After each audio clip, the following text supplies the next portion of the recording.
Bonjour à toutes et tous, bienvenue à notre rendez-vous quotidien avec Boris Vian dans mon jardin.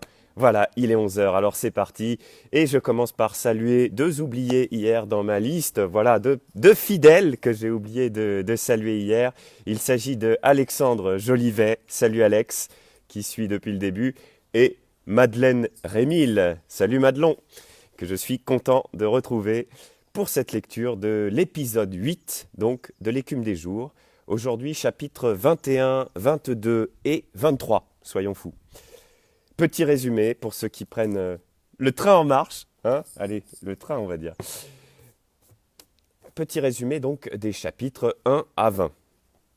Colin, le héros de notre récit, va se marier avec Chloé. Aujourd'hui, mariage! Chloé qu'il a rencontrée il y a peu de temps à l'anniversaire du caniche de son amie Isis. Tout le monde se prépare pour ce bel événement. Je rappelle qu'on a déjà bien fait connaissance avec le meilleur ami, Chick, sa copine, Alice, le cuisinier Nicolas, et dernièrement, les pédérastes d'honneur de la noce, les jumeaux Pégase et Coriolan. Cette joyeuse bande nous promet un fameux mariage. L'écume des jours, chapitre 21.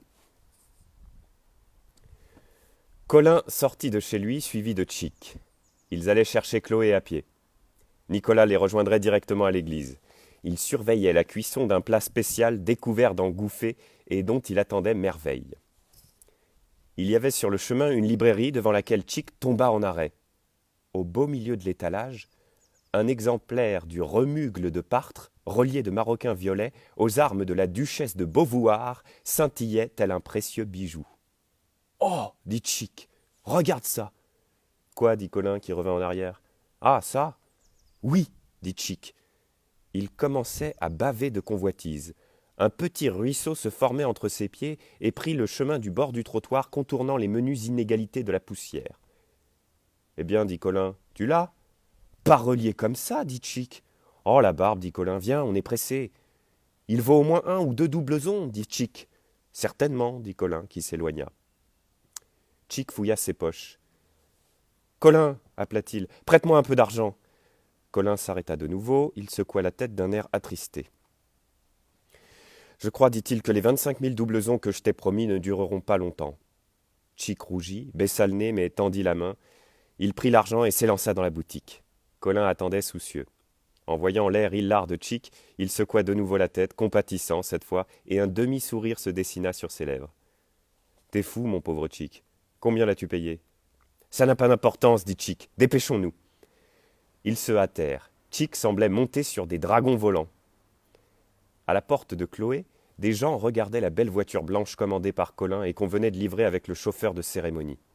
À l'intérieur, tout recouvert de fourrure blanche, on était bien au chaud et on entendait de la musique. Le ciel restait bleu, les nuages légers et vagues. Il faisait froid sans exagération, l'hiver tirait à sa fin. Le plancher de l'ascenseur se gonfla sous leurs pieds et, dans un gros spasme mou, les déposa à l'étage. La porte s'ouvrit devant eux. Ils sonnèrent, on vint ouvrir. Chloé les attendait. Outre son soutien-gorge de cellophane, sa petite culotte blanche et ses bas, elle avait 2 épaisseurs de mousseline sur le corps et un grand voile de tulle qui partait des épaules, laissant la tête entièrement libre. Alice et Isis étaient habillées de la même façon, mais leurs robes étaient couleur d'eau. Leurs cheveux frisés brillaient dans le soleil et s'arrondissaient sur leurs épaules en masse lourde et odorante. On ne savait laquelle choisir. Colin savait. Il n'osa pas embrasser Chloé pour ne pas troubler l'harmonie de sa toilette et se rattrapa avec Isis et Alice. Elles se laissèrent faire de bon gré, voyant comme il était heureux. Oui, la fourrure. Toute la chambre était pleine de fleurs blanches choisies par Colin, et sur l'oreiller du lit défait, il y avait un pétale de rose rouge. L'odeur des fleurs et le parfum des filles se mêlaient étroitement, et Chick se prenait pour une abeille en ruche. Alice portait une orchidée mauve dans les cheveux, Isis une rose écarlate et Chloé un gros camélia blanc. Elle tenait une gerbe de lys et un bracelet de feuilles de lierre, toute neuve et vernie de frais, brillait à côté de son gros bracelet d'or bleu. Sa bague de fiançailles était pavée de petits diamants carrés ou oblongs qui dessinaient en morse le nom de Colin. Dans un coin, sous une gerbe, apparaissait le sommet du crâne d'un cinématographiste qui tournait désespérément sa manivelle. « Colin posa quelques instants avec Chloé, puis ce furent Chick, Alice et Isis. Et tous se rassemblèrent alors et suivirent Chloé qui pénétra la première dans l'ascenseur. Les câbles dissolus s'allongèrent tant sous le poids de la trop lourde charge qu'il n'eut pas besoin d'appuyer sur le bouton, mais ils prirent soin de sortir tous d'un coup pour ne point remonter avec la cabine. Le chauffeur ouvrit la porte, les 3 filles et Colin montèrent derrière, Chick se mit devant et l'on partit. Tous les gens se retournaient dans la rue et moulinaient les bras avec enthousiasme, croyant que c'était le président, et puis repartaient dans leur direction en pensant à des choses brillantes et dorées. L'église n'était pas très éloignée. La voiture décrivit une élégante cardioïde et s'arrêta en bas des marches. Sur le perron, entre 2 gros piliers sculptés, le religieux, le bedon et le chuich faisaient la parade avant la noce. Derrière eux, de longues draperies de soie blanche descendaient jusqu'au sol, et les 14 enfants de foi exécutaient un ballet. Ils étaient revêtus de blouses blanches avec des culottes rouges et des souliers blancs.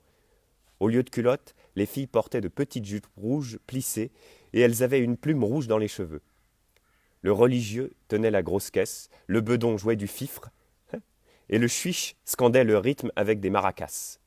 Ils chantaient tous 3 le refrain en chœur, après quoi le chuich esquissa un pas de claquette, saisit une basse et exécuta un chorus sensationnel à l'archet sur une musique de circonstance. Les 73 musiciens jouaient déjà sur leur balcon et les cloches sonnaient à toute volée. Il y eut un bref accord dissonant car le chef d'orchestre qui s'était trop rapproché du bord venait de tomber dans le vide et le vice-chef prit la direction de l'ensemble. Au moment où le chef d'orchestre s'écrasa sur les dalles, ils firent un autre accord pour couvrir le bruit de la chute, mais l'église trembla sur sa base. Colin et Chloé regardaient, émerveillés, la parade du religieux, du bedon et du chuich, et 2 sous-chuiches attendaient par derrière à la porte de l'église, le moment de présenter la hallebarde. Le religieux fit un dernier roulement en jonglant avec les baguettes. Le bedon tira de son fifre un miaulement suraigu qui fit entrer en dévotion la moitié des bigotes rangées tout le long des marches pour voir la mariée, et le chuich brisa dans un dernier accord les cordes de sa contrebasse. Alors, les 14 enfants de foi descendirent les marches à la queue leu-leu, et les filles se rangèrent à droite, les garçons à gauche de la porte de la voiture. Chloé sortit.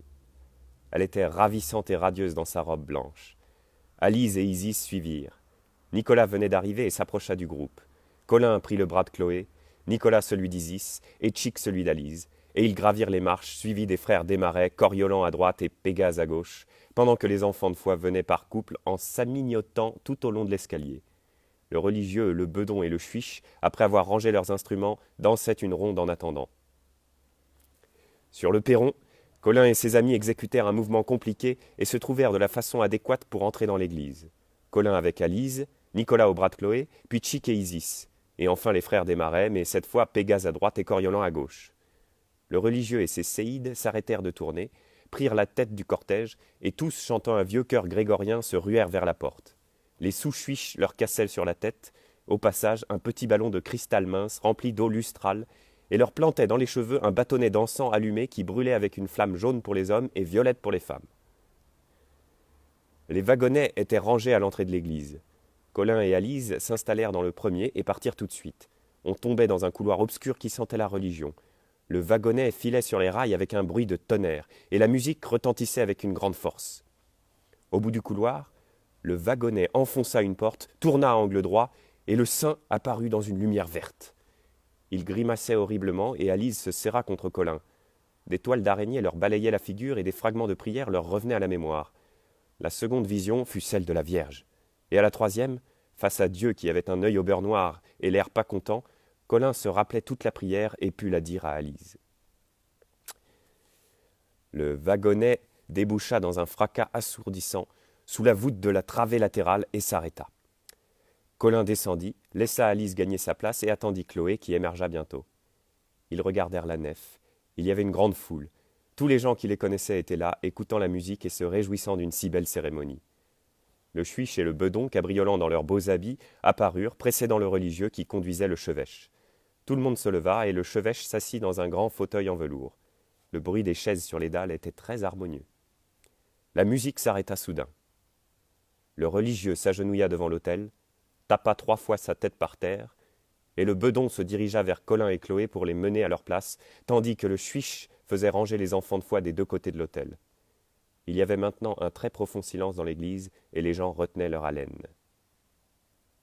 Partout, De grandes lumières envoyaient des faisceaux de rayons sur des choses dorées qui les faisaient éclater dans tous les sens, et les larges raies jaunes et violettes de l'église donnaient à la nef l'aspect de l'abdomen d'une grosse guêpe couchée vue de l'intérieur. Très haut, les musiciens commencèrent un chœur vague. Les nuages entraient. Ils avaient une odeur de coriandre et d'herbe des montagnes. Il faisait chaud dans l'église et on se sentait enveloppé d'une atmosphère bénigne et ouatée. Agenouillés devant l'autel, sur 2 prioires couverts de velours blanc, Colin et Chloé, la main dans la main, attendaient. Le religieux, devant eux, compulsait rapidement un gros livre, car il ne se rappelait plus les formules. De temps à autre, il se retournait pour jeter un coup d'œil à Chloé, dont il aimait bien la robe. Enfin, il s'arrêta de tourner les pages, se redressa, fit de la main un signe au chef d'orchestre, qui attaqua l'ouverture. Le religieux prit son souffle et commença de chanter le cérémonial, soutenu sur un fond de 11 trompettes bouchées jouant à l'unisson. Le chevêche somnolait doucement, la main sur la crosse. Il savait qu'on le réveillerait au moment de chanter à son tour. L'ouverture et le cérémonial étaient écrits sur des thèmes classiques de blues. Pour l'engagement, Colin avait demandé que l'on jouât l'arrangement de Duke Ellington sur un vieil air bien connu, Chloé. Devant Colin, accroché à la paroi, on voyait Jésus sur une grande croix noire. Il paraissait heureux d'avoir été invité et regardait tout cela avec intérêt. Colin tenait la main de Chloé et souriait vaguement à Jésus. Il était un peu fatigué. La cérémonie lui revenait très cher, 5000 doubloons, et il était content qu'elle fût réussie.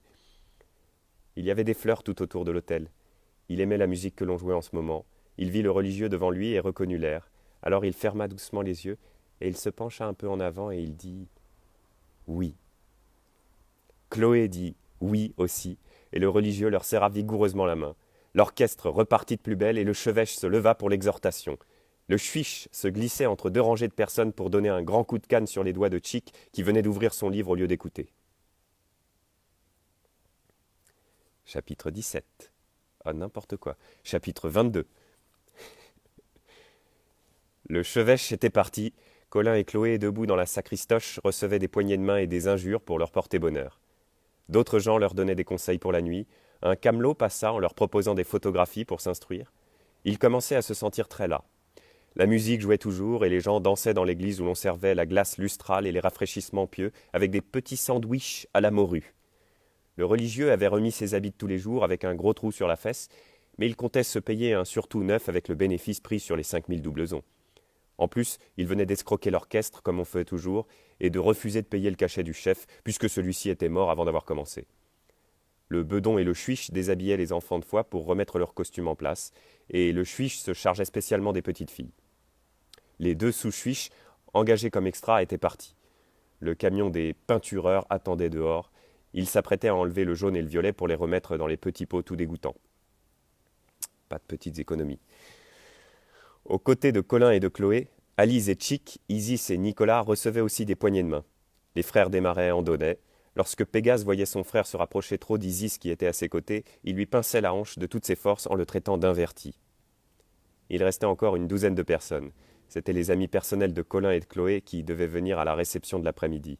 Ils sortirent tous de l'église en jetant un dernier regard aux fleurs de l'autel et sentirent l'air froid les frapper au visage en arrivant sur le perron.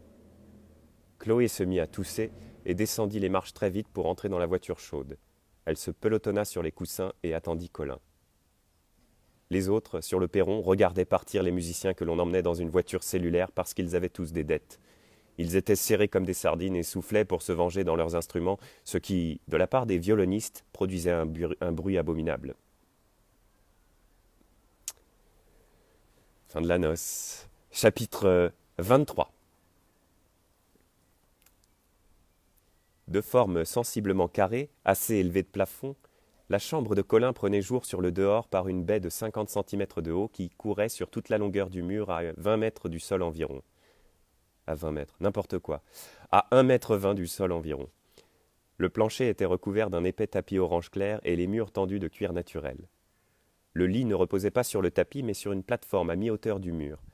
On y accédait par une petite échelle de chêne syracusée garnie de cuivre rouge et blanc. La niche formée sur la plateforme sous le lit servait de boudoir. Il s'y trouvait des livres et des fauteuils confortables et la photographie du Dalaï Lama. Colin dormait encore. Chloé venait de se réveiller et le regardait. Elle avait les cheveux en désordre et paraissait encore plus jeune.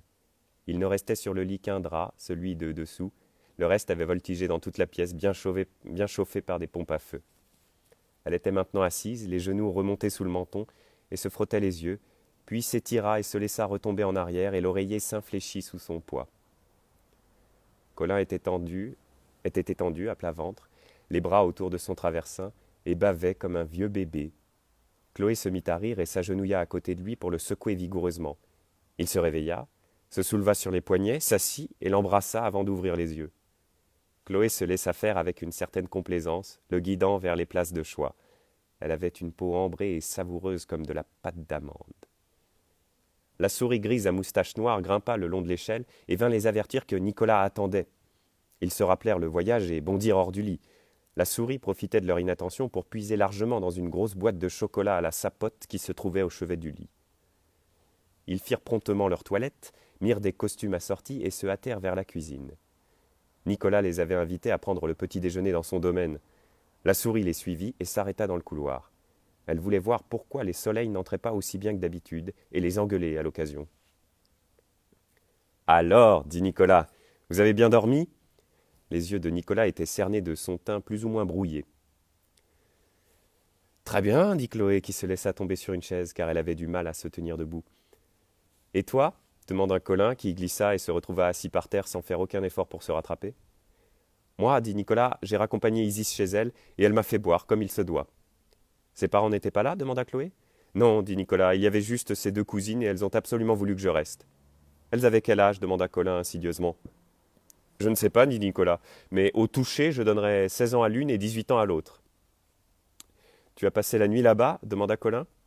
Dit Nicolas. Elles étaient toutes les trois un peu éméchées, alors j'ai dû les mettre au lit. Le lit d'Isis est très grand et il y avait encore une place. Je n'ai pas voulu vous réveiller, alors j'ai dormi avec elles. « Dormi, dit Chloé. Le lit devait être très dur parce que tu as mauvaise mine. » Nicolas toussa d'une façon peu naturelle et s'affaira autour des appareils électriques. « Goûtez ça, dit-il pour changer la conversation. C'étaient des abricots fourrés aux dattes et aux pruneaux dans un sirop onctueux et caramélisé sur le dessus. « Est-ce que tu pourras conduire ?» demanda Colin.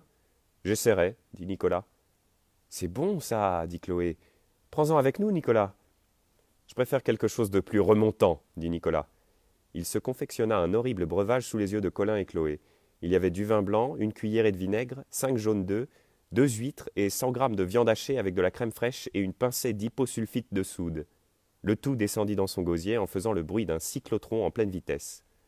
« Alors ?» demanda Colin, qui s'étranglait presque de rire en voyant la grimace de Nicolas. « Ça va !» répondit Nicolas avec effort.